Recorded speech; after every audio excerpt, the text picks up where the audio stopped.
Hey guys, welcome back to Bearded Lumber. Matthew and I appreciate you tuning in. Today we got something different on the mill. I don't think we've ever sawed one of these and filmed it. It's an oak, but it's a different kind of oak. It's kind of subspecies. If you can take a guess at what it is, come back and we'll talk about it and I'll tell you what it is.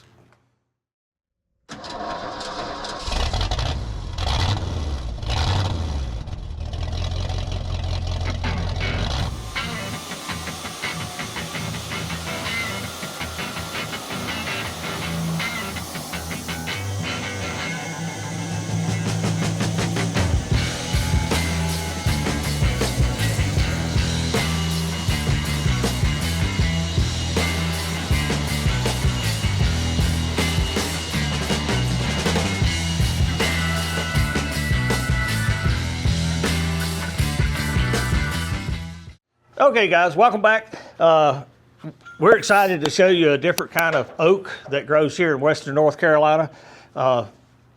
Very few people outside of the tree business even know what it is. This customer didn't. They told me they were bringing me some red oak, and he pulled in. I said, well, that ain't red oak. And he looked at me. He's like, what is it? I said, well, it's what we hear, and its proper name, because I did Google it and check. We call it a black oak. Now, it's technically a subset of the red oak family.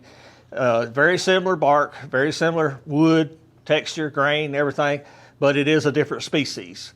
What's kind of unique to this one is their acorns produce every 2 years. I didn't know that till I was reading it. When they put on acorns, it takes 2 years for that acorn to ripen to turn into a viable seed that will grow. So there you go, some black oak facts. Now, as far as the wood itself, I could saw this and lay it out here next to a red oak, and most people would not know the difference because they less than 20% color difference. And you'll get that kind of variance from tree to tree in red oak. But this will be a little darker red compared to a nominal red oak log. They grow big. Dad's got a bunch of them on his property. They last many, many years. This tree, fairly slow growing, you know, 1/8 inch, 1/16 of an inch or less grains. Now, as you can see, the heart's no good on this one. You know, it's got a lot of heart rot. If this was my log, I wouldn't saw it for boards, but the customer brought it. So we're gonna try to yield here, yield here, yield here, and yield here, and probably end up with a 6x6 or 8x8 heart that's no good. Because I mean, the other end is worse. So know that up front that we know we're not taking anything out of the heart. And when you're sawing hardwood flooring, none of this is useful, people. None of it. Throw every bit of this away. Now, if you're just sawing boards to deck a barn or siding a building, and the heart's good, it's not old like this one, saw right through it and use it. It ain't gonna hurt nothing. You might get one or this center board right through the heart might crack on you. Ain't the end of the world. But we're doing hardwood floors, so we don't want any of this. If the tree had a real good tight heart, I might bring that down to a 4x4 or 5x5. But this one is so bad, we're probably gonna be lucky to get down to an 8x8. And we won't technically throw it away. If there's anything there, well, I'll try to make 4x4s and we'll use them for dunnage. But this will not be in what he pays for flooring. We've got 3 more of them out there. I hope they're better than this one. They've been laying a long time. This is fresh cut. We sawed the end of it off and high graded it down to 8.5 feet. It's what they got. You know, we need 400. We need to yield another 400 feet to finish an order that is actually in the kiln. We got a little over 1,000 square feet in the kiln dried, and this 400 feet is going in the next run to finish up an order for what he needs to do a house with. So we're going, and I told him, I said, dude, if it don't make enough, I got plenty of red oak logs. I'll kick one in and we'll get you there. So that's why it's good to keep stuff on the yard. Sometimes you need it. So enough talking. Let's butcher through here. I know it's a low grade log. It's got knots and stuff, but it's got value to the customer that it don't have to me or you. And that's worth more than a perfect log if that's what they want and they're satisfied with that. Now, if they're not, okay, we got to do something different. But this log come off the property where they're building. It has value and they want it to go back, and we're going to do our best to help them. So let's get it turned on and make some boards.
Got crap up.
What do you want to do? Just see how good it is.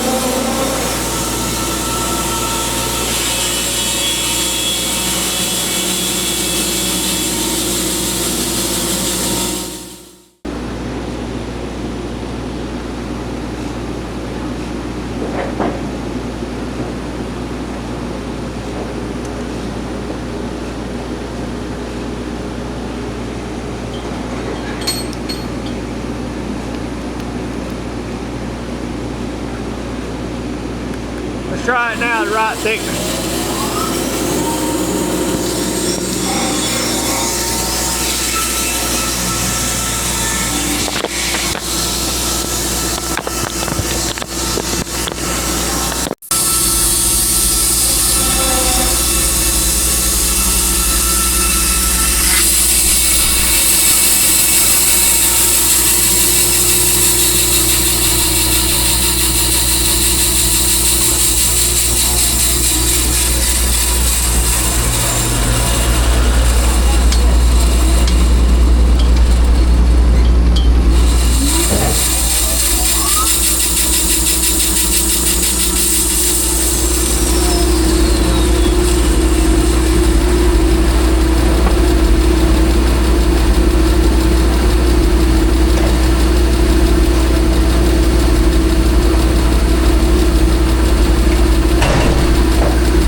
Okay, guys, welcome back. We finished up this first black oak log.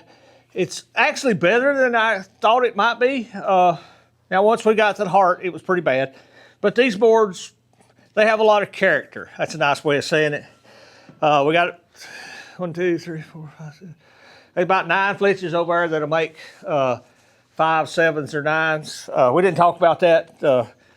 We're doing hardwood flooring, and the customer wants as many 8-inch finish boards as he can get. And it's not my favorite way, and I told them my thoughts on that, and they understood that the wider you go, the more propensity you're going to have for warp. But their intention is to face, nail, or screw every one of these, so that's on them. I did my part and thoroughly warned them. So they want as many good 8-inch finish boards as they can get. If it won't make an 8, of course, we'll end up with a 6. If it won't make a 6, we'll get a 4. But to do that, we're cutting them at 5, 7, and 9 at 1 1/8 inches. Now, I told you we was going to make dunnage out of this heart. Why didn't we?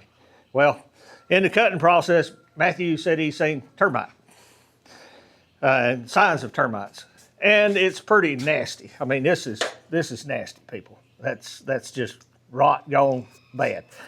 So instead of putting this in our dunnage pile, which won't get kiln right, you know, if it was all going in the kiln, it wouldn't bother me. We'd kill termites. But if it sits out here on our dunnage pile, it could accidentally go home with somebody with their stack of wood. So it's going away, and this will get heat treated in one form or fashion eventually. So that's why we're not doing that. It's just going to go away. These flitches on the outside turned out pretty good. I didn't talk about it while we saw him, but I kept rolling the log around, cutting in to see, you know, what was good and when it went bad. And that was my intention. I cut both sides in towards the middle till I got a 9-inch wide cant. And at that point, there wasn't any more good wood. So I stood it up and went 9 down, or went down the 9-inch side until it wasn't no good. Flipped it over and cut down to 6 inches. My intention was to leave a 6 by 9, and that's what that is. And I was going to cut it at 4 inches, then stand it up and go make a couple 4x4s and 2x4s, but we already talked about it's garbage. So that was how we was sawing it. So let's get that out of here. We'll get another one in, and we'll get to doing it.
Okay, guys, sorry about that. I had a customer showed up. I had to dig out a bunch of kiln dried 1x6s they wanted, so no complaints there. This log here, I didn't talk about it. It looks better than the other one, but it's still got some bad heart defect. The way I've got it set up, I'm just basically gonna take 1.25 boards down till I get close to the heart. Then I'm gonna flip it all the way over, cut it down to a 9-inch heart cut, basically. And then we'll cut both sides in to the middle until it gets bad. And we'll see if there's anything to make 4x4s out of the heart. It may or may not be. We didn't grow it, so we're getting the best we can out of it. Trying to maximize getting as many good 9-inch wide boards as I can. It's gonna make a lot of extra flitches to run, but we got the edger over there, we'll run them. It just takes time. So, enough talking about it. Let's just go do it.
Dove up like it did. Check the tension. It's just a little bit low. Okay. I'm gonna turn it over, set it down to 9.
Okay, guys, we're gonna go. Matthew's got one more log out there he's gonna bring in. Customer brought him a little log. It's 10, 11 foot log, so which is fine. It gives us opportunity to trim both ends, kind of high grade a little bit. So there's no need to make them longer than 8'6". So that's what we'll do with this cut is chainsaw, get them to the right length, and we'll make boards out of it.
Okay guys, we're back. We finished up all 3 logs. We got 38 9-inch boards there. We had some on the sawmill just because they were real wide. The rest of them we're gonna run through the edger. Trying to get 9s. Won't make a 9, we'll make a 7. Won't make a 7, we'll make a 5. And then I'll scale it all and see where we are as far as board footage and square footage. Like I said, the customer needs at least 400 square feet. We should have been done already, but Matthew got me off topic. We had to run down to Boiling Springs back, buy some seats for his boat. So it's going on almost 7 o'clock. We'll go get it, but we got work to do when we get back. So we're gonna finish this and call it quits. We'll probably come back tomorrow and wrap this up, but I want to get all these eggs so I know where we're at and what little bit extra we need to do to finish it up. So let's get to it.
Okay guys, this is the end of our black oak journey. If you've seen any close-ups, you know, it wasn't a #1 grade. 2s, 3s, there's a couple #1s in there, but it's what the customer wanted, is their log. Now we did have a lot of rot and termite issue in the center we just had to throw away. You can't make anything out of that. So we culled all that. I scaled it. We're right at 300 square feet. I didn't worry about board feet. It's probably 450, 500, something like that. But 51 8-inch boards when they're finished and 7 6-inch boards when they're finished is right at 300 square feet. So we're gonna need to add another 100 square feet, 150 square feet to finish out this order. And that was the purpose of getting this done, is so we know how much we need to add. So we'll do that tomorrow. Today's video was specifically about black oak. It is a beautiful wood. Unless you see it with the bark on it, I don't think you could ever tell the difference between it and red oak. They look exactly the same. It's just a little deeper red, I think. We'll see when it dries. But they're cousins. They're first cousins. They're almost the same. So don't be afraid of it. It's not like chestnut oak. Don't ever use chestnut oak for flooring. It's no good. Maybe if you quarter sawed it, but any of flat grain and chestnut oak, when it dries, it's just gonna lift up, and that would be a horrible experience on sock feet running across the floor and hit one of those raised up grains.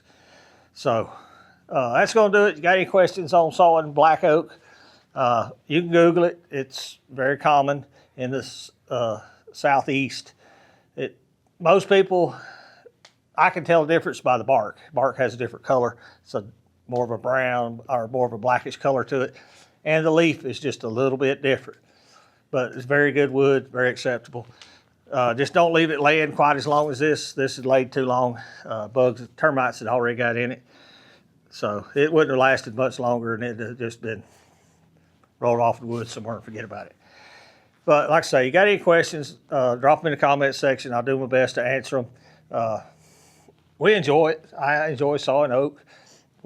Since we've got our wood miser kiln and our winding molder, we're doing more and more hardwoods, and I don't mind leaning into it. It's a good business model for our business. It's a great deal more profitable than just sawing green lumber, because this lumber, we get paid to saw it. Then we're gonna get paid to dry it, and then we're going to get paid to finish processing.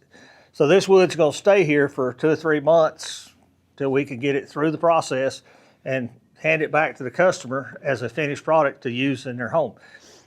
And I enjoy that part, but I also enjoy the part that this one little job, as well as the 1,000 board feet that's in the kiln, is continuing work. You know, it's work that's out there in the future. It's already on the property.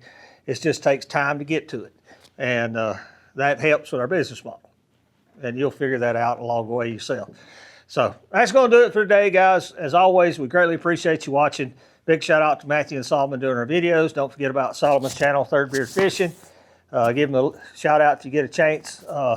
As always, we thank our partners, Wood Mizer. They stand behind their stuff, guys. It goes without saying that we've had some issues with our new LT70. We're, what, 6-8 weeks into this, Matthew? And I had 3 phone calls from Wood Mizer today.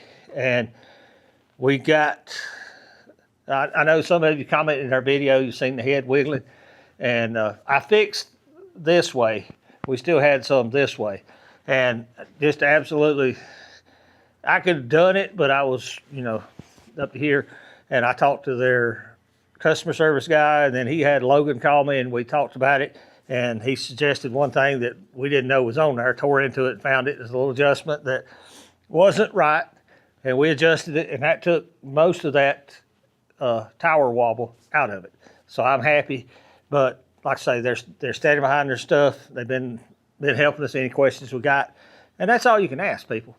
When you're employing human beings, things happen.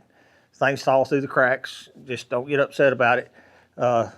Hopefully you bought something from a reputable company, and we did, Wood Mizer. They're an excellent company, and they stand behind their stuff, and we about got it.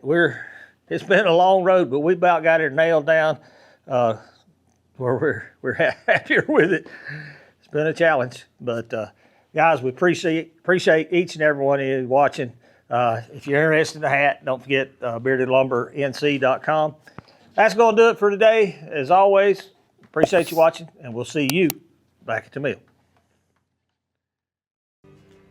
Thank you for watching. Here's a video selection and a playlist suggestion. Click here to subscribe for more great content. We'll see you at the mill.